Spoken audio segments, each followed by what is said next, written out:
Módulo 1. Economía de empresas. Tema 4. Regulación y normativa que afecta a las empresas. En esta ocasión hablaremos de la regulación de los mercados.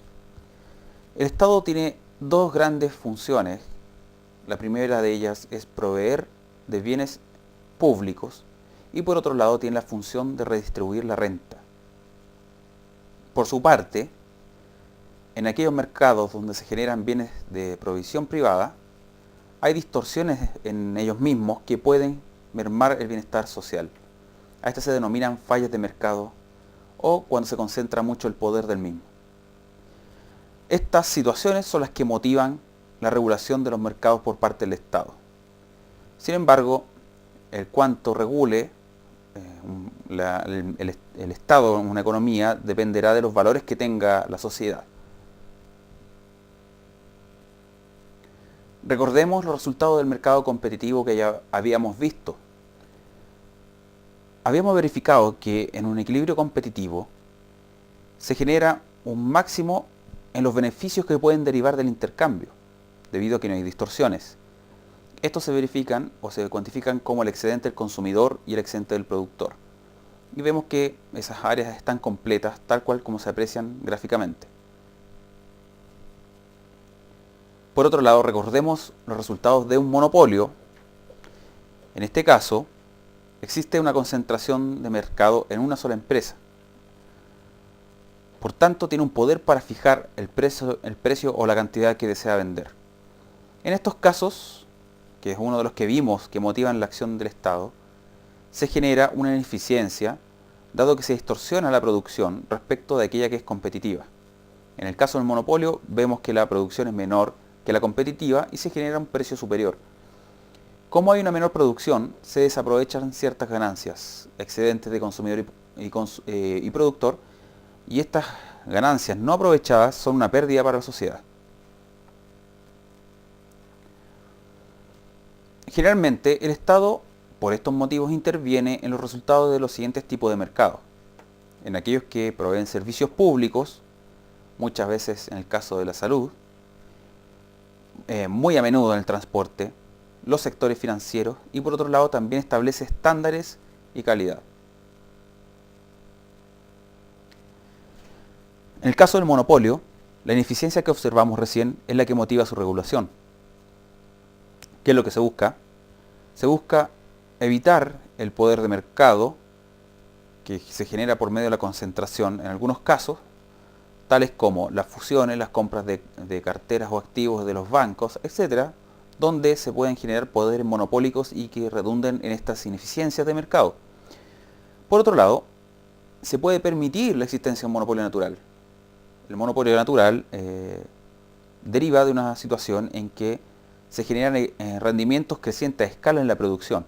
Es decir, que cada vez que se quiera aumentar la escala productiva, es decir, aumentando la cantidad de recursos que se utilizan, los costos de promedio de la producción se van reduciendo. Por tanto, hace conveniente que exista una empresa que provee el servicio o entregue el bien.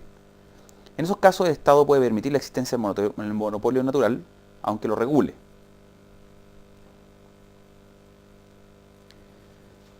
¿Cuáles son los tipos de actitudes que puede tomar el Estado frente a la existencia de un monopolio?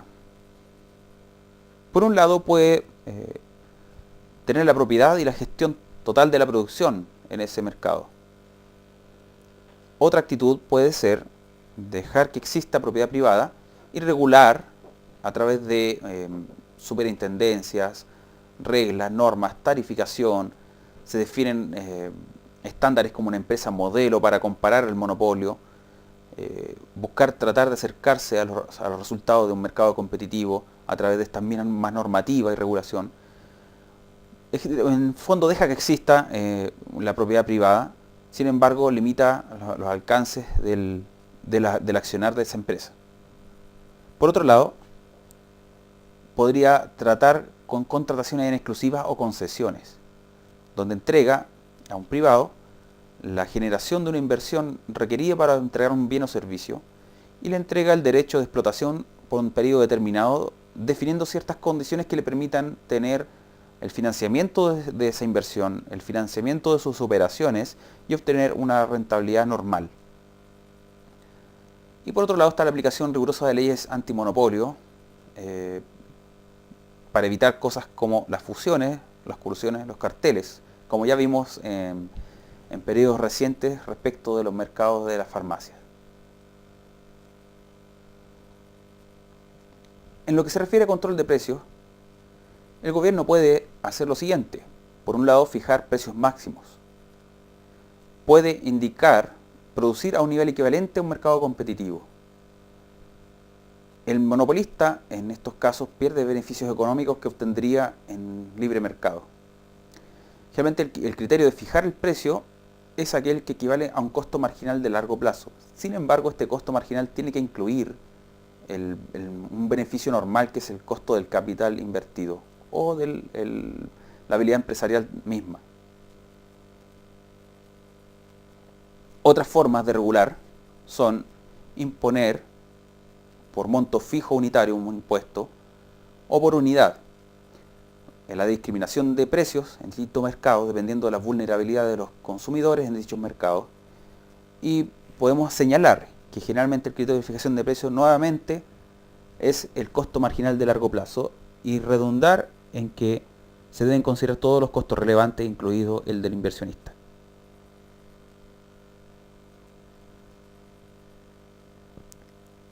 Por otro lado, podemos decir que en mercados que no son muy competitivos no se requiere de estos tipos de regulaciones y es donde observamos libertad para el privado en su toma de decisiones y en la definición de precios, ya que el mercado mismo los regula. Sin embargo, se tienen consideraciones respecto de la calidad. Por ejemplo, en la construcción, la normativa indica los estándares con los que debe construirse para evitar riesgos para la sociedad. O en la industria de los alimentos, también se tiene que definir algunos estándares en términos de la composición química de los mismos. Otra motivación de la intervención del Estado son las externalidades. ¿Qué es una externalidad? Una externalidad son los resultados que tiene la toma de decisiones de privados y que afectan a alguien en la sociedad, pero no necesariamente a los involucrados directos en la transacción. Podemos identificar externalidades negativas, tales como la contaminación de un río. Esta contaminación no sería un costo para el privado que produce un bien o servicio, sino que sería un costo para el país, la naturaleza o la sociedad. Por ejemplo, el botar elementos químicos a un río podría afectar a la agricultura aguas abajo. Y eso podría tener efectos sobre la salud de las personas también en la sociedad. Por otro lado, hay externalidades positivas en algunas actividades, como en la generación de información. Por ejemplo, la información que genera el Instituto Nacional de Estadística. Esa está disponible para todos, tiene un costo inicial de generación y luego se hace pública. Por tanto, para quien quiera obtenerla no tiene un costo adicional y sí beneficia a otras personas o entidades. Dicho de otra forma, estos son efectos secundarios, pero que no son compensados por el proyecto de la empresa. Cuando la externalidad es negativa, el precio de mercado no reflejará los verdaderos costos sociales de un proyecto o una inversión determinada. En este caso, el precio de mercado dará una señal errada para la toma de decisiones de cómo se asignan los recursos en la economía. A su vez, en el caso de que la externalidad sea positiva, el precio de mercado va a estar sobreestimando estos costos. Por tanto, también afectará la decisión. Estas situaciones son las que motivan la reacción del Estado ante las externalidades y una reacción podría ser los impuestos y los subsidios en estos mercados. Veamos gráficamente qué pasa con las externalidades. Al lado izquierdo tenemos un equilibrio de libre mercado y es como lo apreciaría el productor. Sin embargo, si este productor, al generar su bien o servicio, genera un costo adicional para la sociedad por unidad que vende, el verdadero costo marginal para la sociedad sería una línea por sobre la oferta que tiene el productor.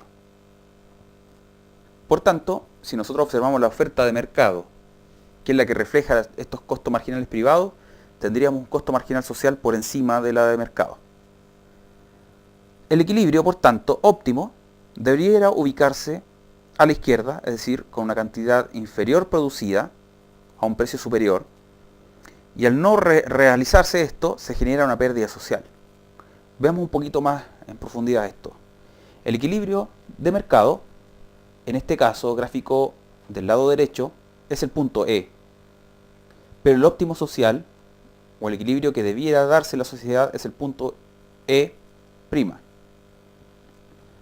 Como efectivamente se producen mayores unidades que en E', es decir, en vez de X sub S se producen X sub E unidades, estas adicionales se generan con un costo marginal social superior al precio que refleja la demanda, es decir, superior al valor que le asigna la sociedad a cada unidad. Por tanto, cada unidad de esas genera una pérdida social.